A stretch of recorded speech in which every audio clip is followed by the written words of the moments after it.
good afternoon and welcome to the 548th meeting of the Economic Club of New York. And I'm Marie-Josée Kravis, the Chair Emerita of the Economic Club of New York and a Senior Fellow at the Hudson Institute. Just reminding you that the Economic Club is one of the nation's leading nonpartisan forums for discussions of economic, social, and political issues. And I think our mission is as important today as ever as we continue to bring people together as a catalyst for conversation and innovation. I want to wish a special welcome to guests of our members and members of the Economic Clubs of Chicago and Washington, D.C. And in addition, we're happy to welcome members of the Economic Club of New York 2020 class of fellows, as well as graduate students from the Columbia Business School. Before we begin, I'd like to thank our healthcare workers and our frontline workers for all that they've done and they continue to do, particularly during these challenging times to keep us healthy and safe. And I would add that we also proudly stand with all communities seeking inclusion, tolerance, and mutual understanding. It's a real honor today to introduce our guest, Secretary of State Michael R. Pompeo. Secretary Pompeo was sworn in as Secretary of State on April 26, 2018. He previously served as Director of the Central Intelligence Agency from January 2017 to April 2018. Prior to joining the Trump administration, Secretary Pompeo was serving in his fourth term as congressman from Kansas, the Kansas 4th District. He served on the House Intelligence Committee, as well as the Energy and Commerce Committee and the House Select Benghazi Committee. Prior to his service in Congress, Secretary Pompeo founded Thayer Aerospace, where he served as CEO for more than a decade, and he later became president of Century International, an oilfield equipment and manufacturing distribution and service company. Secretary Pompeo graduated first in his class at the United States Military Academy at West Point in 1986, and he served as a cavalry officer, patrolling the Iron Curtain before the fall of the Berlin Wall. He also served with the 2nd Squadron, 7th Cavalry in the U.S. Army's 4th Infantry Division. After leaving active duty, he graduated from Harvard Law School, having been an editor of the Harvard Law Review. So the format today is a conversation, which I'm fortunate to be moderating, and it will end promptly at 3:30. I should say that this is on the record, and there are members of media in attendance today. And questions that were sent to the club from members, they were shared with me, and I will try to incorporate as many as possible. But if you don't recognize your question, I ask you to bear with me because we have limited time. So maybe we can delve immediately into the heat of the subject. Secretary Pompeo, in recent weeks, it seems that tensions between the US and China have heightened. You talked about Hong Kong as a rogue actor in its neighborhood. And you also mentioned that China was provocative in its actions in the South China Sea.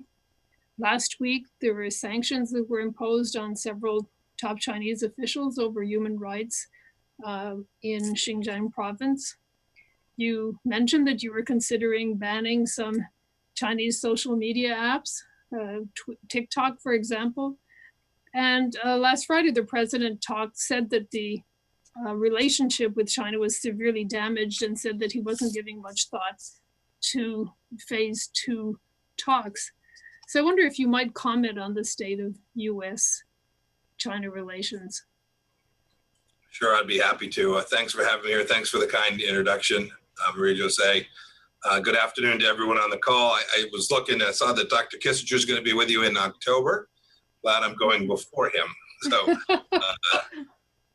and thanks for having me here. Look, the General Secretary Xi has made a set of decisions that have been unilaterally aggressive. And what we've seen is now 4 decades of diplomatic engagement and dialogue at all cost diplomacy failed to achieve the outcome that I think Dr. Kissinger hoped would be achieved when he went to China in the 1970s.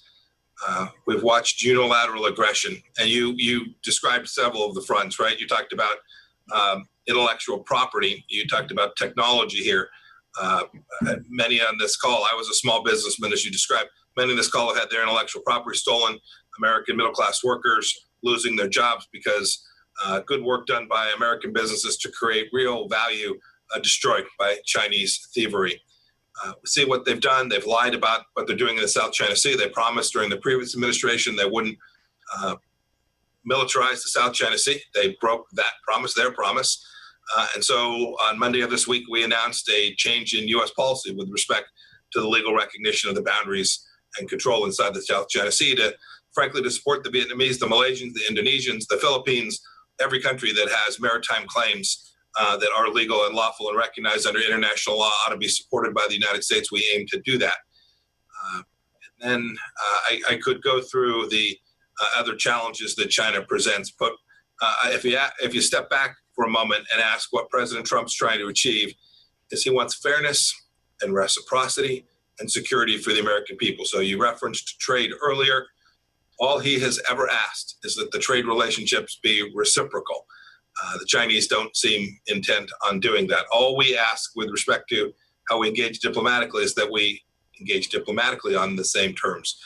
We want them to respect the rule of law. We want them to participate in international institutions in a way that isn't like what they did with respect to the World Health Organization in China when the virus broke out in Wuhan, where they attempted at all costs to cause the WHO not to act in the way that was consistent with its requirement.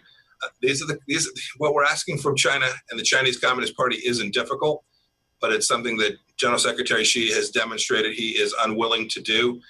And this administration is going to do all we can to push back against that to preserve American national security. I find it very interesting because there have been many commentators who suggested that you should be launching all these efforts, but in collaboration with our allies. And I guess it was about 10 days ago at the German Marshall Fund Brussels Forum, you announced in conjunction with the VP of the EU, Joseph Borrell, a US-EU dialogue on China. And is that because the Europeans are becoming closer to the US view, or do you think that you have allies there that you can bring forth that can cooperate with us in pursuing these issues? So it's an important question.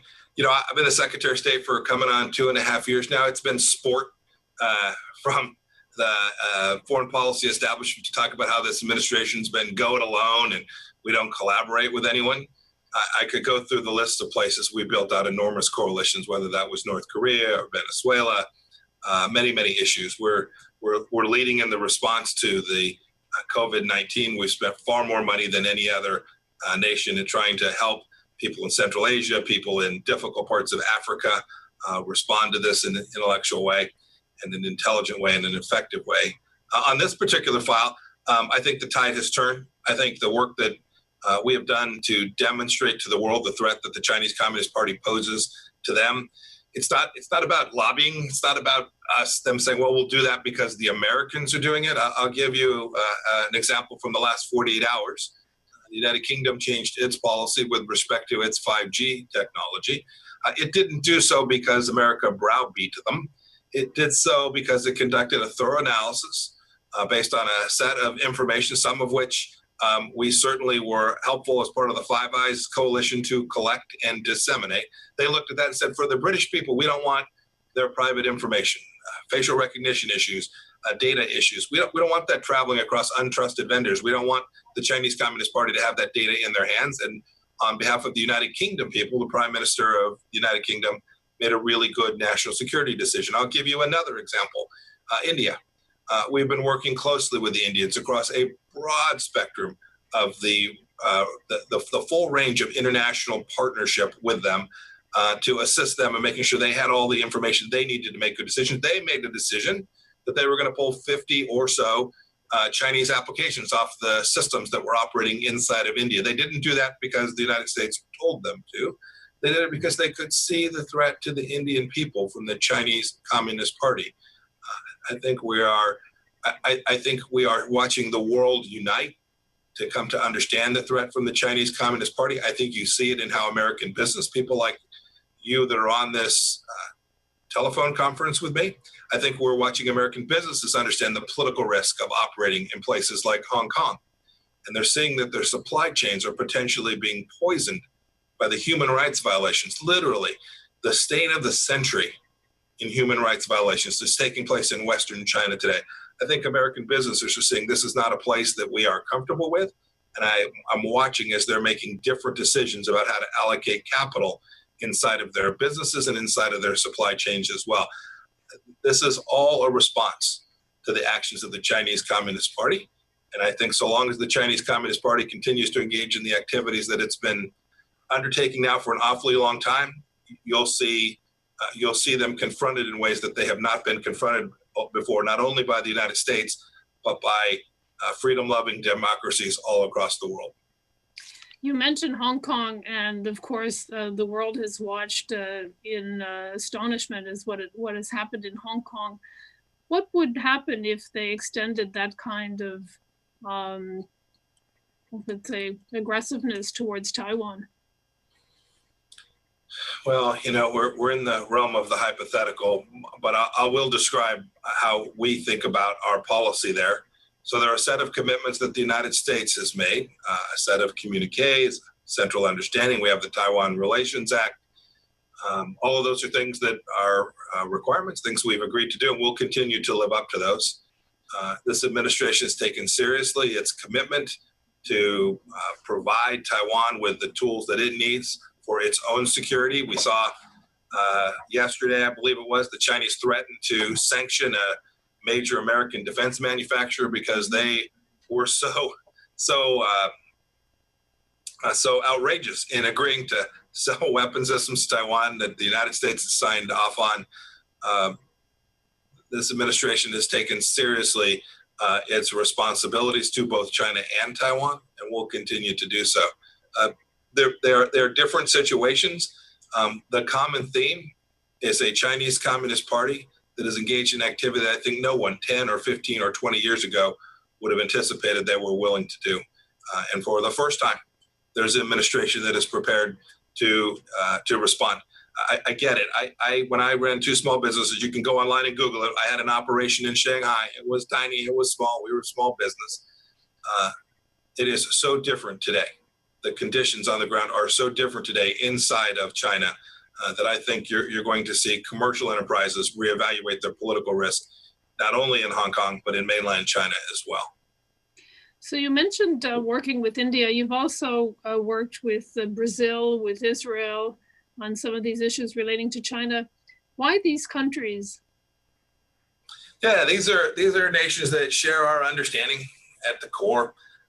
They have their own different traditions and their own different cultures, but in the end, these are nations that have a shared understanding of what democracies can do, the good that one can do for people in terms not only of security, but prosperity and the well-being of every human being inside of the country. So whether it's Japan and Australia and South Korea, or Australia or India or Israel or Brazil, these are countries that are significant economies in the world with true national security capabilities, who have a shared understanding of how nations ought to participate on the global stage, and want the Chinese Communist Party to understand the expectation that they'll participate with the same rules and reciprocity. So, Mr. Secretary, you announced this morning that you were off to Europe next week. Is China at the top of the agenda, or what are the other issues? Many issues. I'll be stopping first in the United Kingdom and then on to Denmark. There'll be a number of issues, but certainly China will be amongst them, and an important one in each of those two places. And you mentioned Denmark. You're opening a consulate in Greenland. We are. It's been too long, and it's taken us too long. So we'll have a consulate up and running. We announced it. We'll have it fully staffed, fully operational there before too terribly long. It's important. The issues in the Arctic region are important. They're related to the challenges that China's presenting, the militarization of the Arctic that China and Russia are presenting. And we think it's important that the United States as an Arctic nation is active and engaged. And we think putting that facility there will help us do that. So we're not going to buy Greenland. So on Monday, you you met or discussed with, not met, but you had a conversation with Russia's foreign minister, Sergei Lavrov, about allegations that they had been providing bounties to the Taliban to attack US soldiers in Afghanistan. Could you tell us more about that? Sure. I've talked to the Russians about Afghanistan for 3.5 years now. First as CIA director and now as Secretary of State. A long history between Afghanistan and Russia, not all of it good for Russia. They had a bad outcome there when the Mujahideen wasn't successful at forcing them to leave. And now we've been working with them on the peace and reconciliation process as well. At every time we've understood that the Russians have used proxies around the world, and there was some risk they would use proxies in Afghanistan for nefarious purposes. And we've done everything we can to make sure we had the intelligence collection collected appropriately, that we have responded to those threats of outside actors, whether it was the Iranians, the Russians, the Pakistanis, or other outside non-state actors who were funding and underwriting the Taliban, putting Americans at risk. And so, yes, when I talked to Foreign Minister Lavrov on Monday, I reminded him of his obligation. He privately, just as he did publicly, denied that they had engaged in this activity. I'll address just one more moment on this. The story, as it's been reported, doesn't reflect accurately on what has transpired. I believe the administration handled this in a way that is completely appropriate. The information that we had got to all the right people to keep our soldiers, sailors, airmen safe. They were put on notice of the various risks that were presented not only by Russia, but by others. So our force posture was right. And we continue to make sure and we monitor and reflect the risks that come from anyone who might want to underwrite risk to us, Afghanistan. The president's made clear the objective that he set out for his Secretary of State. And we continue to work towards getting the commencement of the intra-Afghan negotiations so we can begin to reduce American risks to our young boys and girls who are stationed in Afghanistan today. And moving, you mentioned Iran. Iran has, I guess, admitted that it's building missile cities and that it has a space vehicle program. And we know that they've also provided support to the Venezuelan government. The embargo ends in October. What do you think will happen this fall with regard to Iran sanctions and the embargo? So I'll mention only one more thing as a predicate to the answer to that question. There was a news story yesterday about an arrangement between China and Iran that was at least being contemplated. I think that's very telling about what will happen on October 19th when the current embargo for Iran that prevents Iran from both purchasing most weapon systems and being and acting as an arms dealer.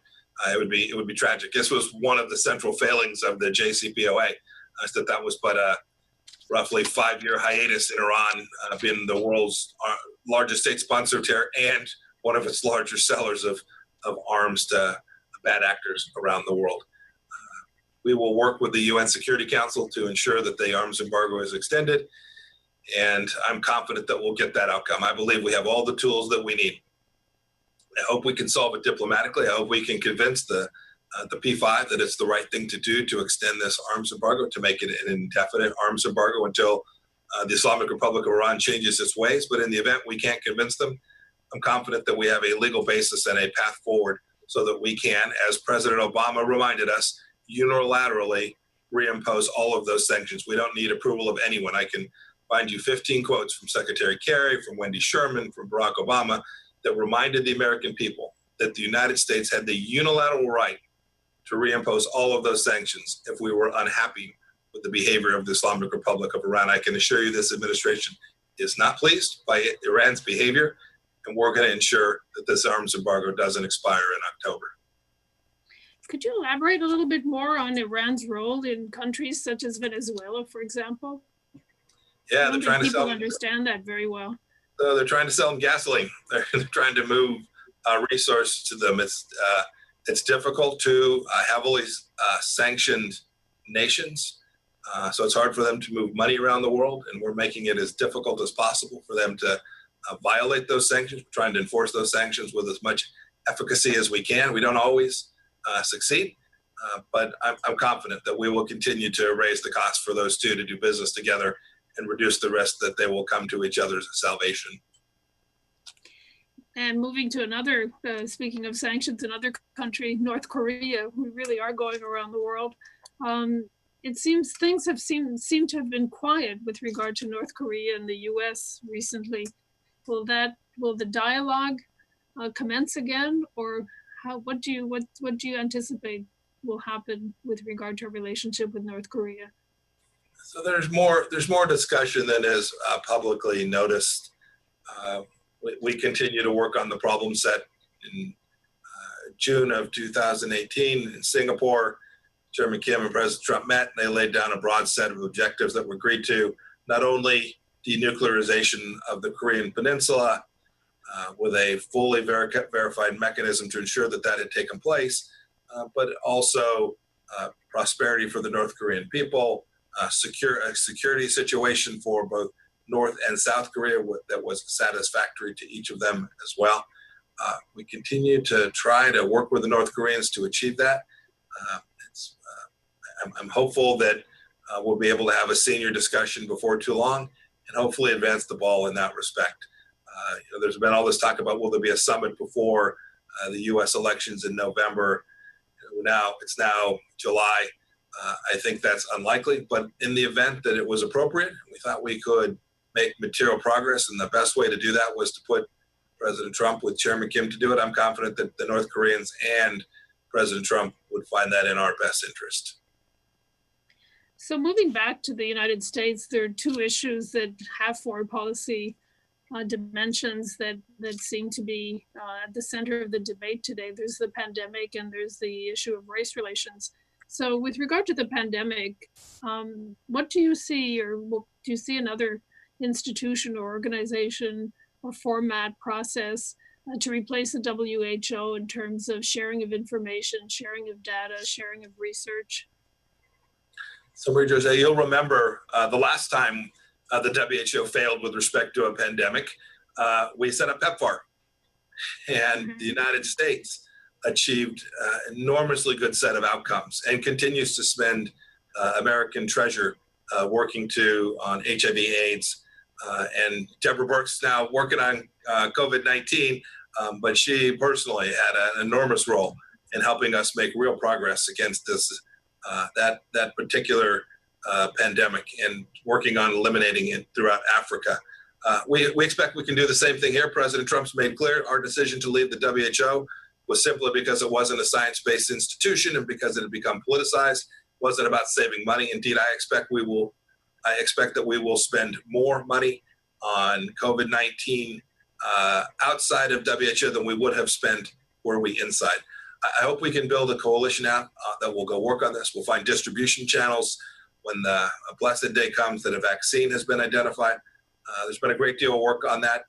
I'm sure some of that work will take place inside the WHO. The United States is going to focus its resources in ways that we think we can actually deliver effective outcomes. Why is it? I think people ask that, the United States is the major funder of most of those international organizations, yet our influence in terms of their management and their governance doesn't reflect our financial support. Why is that? Do we just give up on the soft power? In some cases it does. I think there are institutions where we in fact have the influence that's appropriate given the resources that were provided. But there are some that don't. The United States has taken that on under the Trump administration. I'll give you a wonderful example. We were about to have a Chinese candidate become the head of the World Intellectual Property Organization, an incredibly important institution that most people on this call probably don't even know exists. Makes significant decisions about how intellectual property is managed all across the world. United States State Department said that's nonsense. We're going to go work it. We built out a coalition, and we ultimately had a candidate, a Singaporean candidate named Darren Tong, who was successful being elected. We built out a coalition. We worked with the Indians, the South Koreans. We worked with the Europeans to say, we want the rule of law. So we were able to exert American soft power, to your point, to get the right outcome. We work hard on it, and the Trump administration is completely prepared to say if it's the case that we can't get that, if for whatever reason the processes are misaligned, and so there is nefarious activity taking place that is inconsistent with American interests in a multilateral organization, and it's no longer executing the mission it was designed for, or if that mission needs to be updated, an updated mission. If it's not working, we're just going to get out. We're not going to spend taxpayer money because to make ourselves feel good about attending meetings in Vienna or in Geneva. We're going to spend American taxpayer resources in a way that delivers the intended set of outcomes. So we left a UN organization that was fraudulently claiming to have anything at all to do with human rights, now decided that we're going to leave the World Health Organization. It's not that we find joy in leaving these organizations, it's that we feel we have a duty to ensure that if we're spending American taxpayer resources, we're getting the desired outcomes that are in America's best interest. On the other topic, the topic of racial issues, of course, it's often mentioned that diversity at the State Department is perhaps not adequate. I noticed that a lot of those numbers don't include the local State Department employees that you have all over the world. And I'm wondering if you might explain what that situation actually is. Sure, I'm happy to talk about that. I'm happy to put this issue in a larger context as well. So we have a couple of different groups of employees. We have our Foreign Service officers, numbering some 12,800 or 12,900. We have another group of about a similar size that are civil servants. All these are U.S. Direct hire employees. And then we have a significant number, 45 or 50,000 people that we hire to help us in different places around the world, who are employees that come from the local population in and around our consulates and our embassies. With respect to diversity, yeah, the data that you see is always about our Foreign Service officers, or mostly, sometimes about our civil servants. I would concede that there is always work to do. We need to have diversity from the right number of women and from African Americans and Hispanics. We also need diverse people that don't live in the Acela corridor. I joke, we announced a trip to Iowa and everybody thinks there's some nefarious objective. And somehow the foreign policy establishment can't figure out that a Secretary of State might want to go someplace but Boston or New York or Washington. It's stunning. When I go to Boston, no one asks the question. When I travel to Kansas or New Mexico, it's like, why on earth would he go there? I think that's pretty telling.